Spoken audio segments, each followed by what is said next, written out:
Israel's alleged cache of nuclear arms is in the spotlight again. Egypt's now withdrawn from the non-proliferation treaty talks in Geneva. They did that on Monday over a failure to plan for a, quote, Middle East free of nuclear weapons. They're clearly referring to Israel there. It emerged indeed that Israel too is soon to get its fifth submarine. That submarine capable, reportedly, of carrying and launching nuclear-armed missiles. Question is why? OK, well, for more, let's talk to Ramzi Baroud, the editor of the PalestineChronicle.com publication. He joins us now live. Thank you very much for joining us from Seattle there. A big, strong move from Egypt here. They're basically blaming the failure here on Israel. But is Israel going to listen?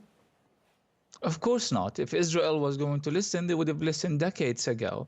But again, Israel is dealing with this situation where there's, I would say, an international conspiracy to allow Israel to continue with its quest for nuclear armament at the expense of the Middle East, at the expense of peace, not just in the region, but around the world. And it's about time that Egypt takes a stance on this issue.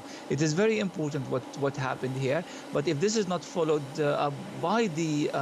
by international parties, by the non-aligned movement, by other Middle Eastern countries, I think Israel will just get away with it as it always did. I guess, of course, Israel's going to say, no, it's Iran that's the stick in the ointment here when it comes to nuclear issues in the region, no?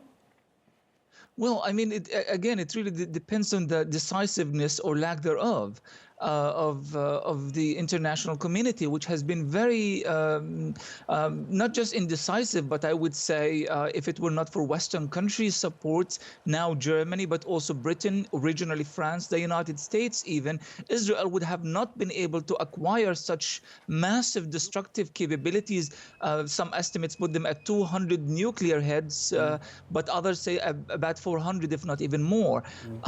Something has got to be done about this. There is absolutely no need for Israel to develop enough weapons to destroy the Middle East several times over in the name of security. You can't be achieving security at the expense of world peace. Why has Israel never come clean about it? It's never denied, it's never said yes, it's never said no. But why has it never come clean about the actual amount of weapons that it's got and why it's developing them?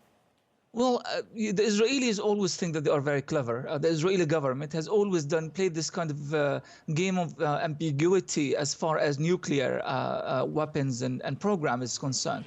On one hand, they are kind of living up to the expectations of the United States. U.S. governments in the past kind of kept, hush about the Israeli nuclear power, but at the same time asked them not to declare that openly, because if they do so, then it will become a very difficult legal issue for the U.S. to deal with, and there will be subjected to international pressure.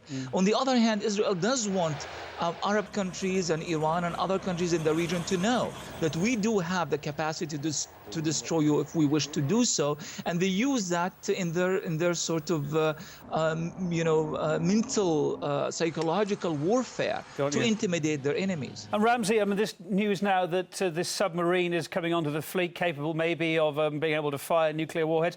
How come Israel is so confident there will be no repercussions? Or is it just a game of bluff?